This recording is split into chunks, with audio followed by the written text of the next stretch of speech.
Bhavnagar town planning દ્વારા દબાણ હટાવવાની કામગીરી ફરી શરૂ કરાઈ।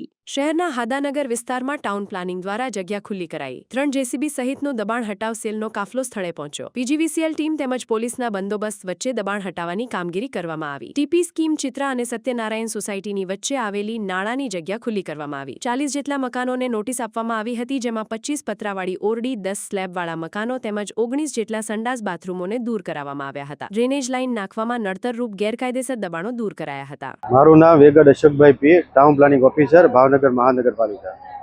આજ રોજ TP scheme number 1 Chitra GIDC તેમજ સત્યનારાયણ સોસાયટી વચ્ચે આવેલી ખુલ્લી જગ્યા જેમાં નાળું આવેલો હતો, એ નાળામાં બોકડેન બનાવવા તેમજ બાજુમાં ડ્રેનેજ લાઇન નાખવા માટે અગાઉ 40 જેટલી નોટિસો આપવામાં આવેલી હતી।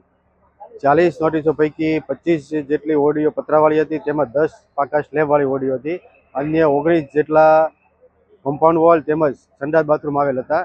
આ તમામ દૂર કરવાની કાર્યવાહી આજરોજ હાથ ધરવામાં આવેલ છે। સમાચારની અવનવી અપડેટ જોતા રહો નિખરતા ગુજરાત ન્યૂઝ સાથે। નિખરતા ગુજરાત ન્યૂઝને લાઇક, શેર, સબસ્ક્રાઇબ કરો અને બેલ આઇકન દબાવીને સમાચારની ઝડપી માહિતી મેળવો।